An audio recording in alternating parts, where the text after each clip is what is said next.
देहरादून के विकासनगर क्षेत्र के बैरागीवाला गांव में बीजेपी नेता की मौत के बाद हालात तनावपूर्ण हो गए। घटना के बाद बड़ी संख्या में लोग सड़कों पर उतर आए और कई स्थानों पर तोड़फोड़ व आगजनी की घटनाएं सामने आई। प्रशासन ने स्थिति को नियंत्रित करने के लिए भारी पुलिस बल भी तैनात किया। जानकारी के अनुसार देहरादून जिले के सहसपुर थाना क्षेत्र के बैरागीवाला गांव में पानी और सिंचाई को लेकर लंबे समय से विवाद चल रहा था। बताया जा रहा है कि इस विवाद के दौरान दोनों पक्षों के बीच कहासुनी हुई, जो बाद में हिंसक झड़प में बदल गई। इस घटना में एक बीजेपी नेता की मौत हो गई। इसके बाद इलाके में तनाव फैल गया। घटना से नाराज लोगों की भीड़ ने कथित तौर पर आरोपी पक्ष के घरों पर पथराव किया। इसके बाद एक घर में आग लगाए जाने की सूचना भी सामने आई है। कुछ वाहनों को भी नुकसान पहुंचने की खबर है। प्रशासन पूरे मामले की जांच कर रहा है।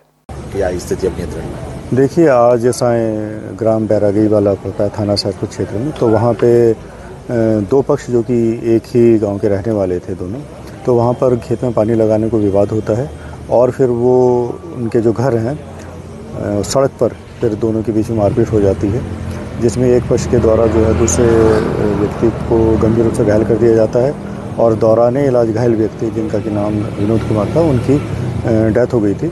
इस संबंध में जैसे पुलिस को सूचना मिलती है, तत्काल पुलिस के वरिष्ठ अधिकारीगण और बाकी आसपास के थानों की पुलिस फोर्स तुरंत मौके पर पहुंचती है। मौके पर स्थिति को नियंत्रण कर लिया गया। ये गुंडा एलिमेंट जो नशे का कारोबार, चोरी का कारोबार, सब तरीके के धंधे करते हैं। कोई ये क्या है एहसान वगैरह क्या बताते हैं कौन से परिवारों के ये, और इन्होंने लेकर के और पूरा परिवार उनके घर में घुस करके टूट पड़े। आप देख रहे हैं उनके घर के सामने ये यहाँ पर किस तरीके से खून बिखरा पड़ा है और हथौड़ों से लेकर के उनके ऊपर वार किया और एक की हत्या कर दी और दो तीन लोग और गंभीर रूप से घायल है।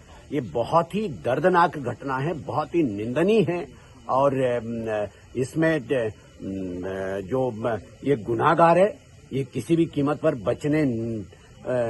बच करके निकल ना जाए, इस बात के लिए मैंने सख्ती से अभी एसपी आरए को, सीओ विकासनगर, सीओ सहसपुर और सबको बहुत सख्ती से इस बात के लिए कहा है।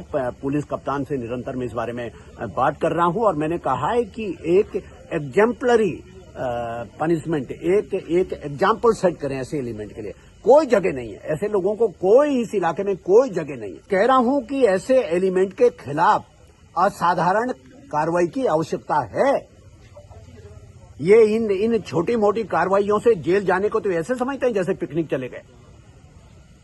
जेल जाने को तो ऐसे समझते हैं जैसे पिकनिक चले गए। इनके खिलाफ बहुत सख्त कार्रवाई की आवश्यकता है और मैं व्यक्तिगत तौर पर भी इस बात के लिए सुनिश्चित करूंगा। आज हम देखिए उस व्यक्ति का जिसका एक जवान बेटा, मतलब कोई वजह नहीं।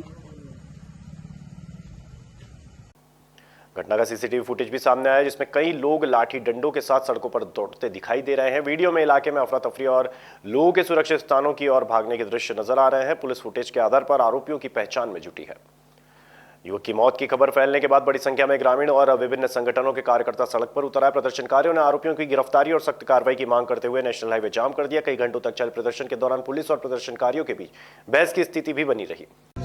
दो आदमी इकट्ठे हो रखे थे। इंताज है, इंताज ने करवाई सारी लड़ाई। इंताज नहीं, इंताज ठीक है, लड़ाई का जड़ वो ही है। और इतना ये दोनों का काउंटर नहीं होता ना।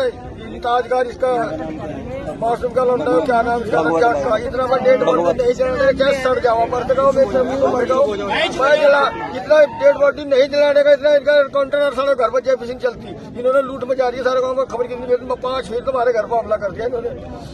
इस घर पर आज लड़ी के घर पर आने का लड़ाई करी, तो घर पर आने का मारे इन्होंने। मैं तो बता दिया। पछुआ दून को कश्मीर बनाया जा रहा है। सब आपकी भी जानकारी में होगा, पिछले 3 वर्षों से हम लगातार आवाज उठा रहे हैं कि पछुआ दून को कश्मीर बनाया जा रहा है। शासन प्रशासन इसको बचा ले, लेकिन शासन प्रशासन की कान में जू नहीं रेंग रही। उसी के क्रम में सबसे पहले पछुआदून में रामपुर में पथराव हुआ, उसके बाद ईद पर 13 गायें काट दी गई और आज एक घर का हमारा भाई चिराग बुझा दिया गया। इस प्रकार की घटनाओं के बाद भी आप देखो उनके हौसले कितने बुलंद होते जा रहे हैं। दिन प्रतिदिन एक घर में घुस के 8 से 10, 15, 20 लोगों की मॉब लिंचिंग करके एक व्यक्ति को मार दिया गया। तो आप देख सकते हैं पछुआदून बिल्कुल कश्मीर की तरफ बढ़ रहा है। तो मैं आज ये कहना चाहता हूं, शासन प्रशासन जो यहाँ पे अधिकारी बैठे हैं, जिनसे नहीं संभल रहा उनको यहाँ से हटाओ और अच्छे ईमानदार अधिकारी यहाँ पे लाओ और दूसरा, जिस हमारे भाई को मारा है, मौत का बदला मौत होना चाहिए। यही मैं शासन, प्रशासन और उत्तराखंड सरकार से आग्रह करूंगा। वहीं पुलिस ने अब तक 12 लोगों के खिलाफ केस दर्ज किया है, जबकि अवैध निर्माण और बुलडोजर कार्रवाई भी शुरू कर दी गई है। एसपी देहात पंकज गोयला ने कहा है कि आरोपियों की गिरफ्तारी के लिए लगातार दबिश दी जा रही है और मामले की जांच जारी है।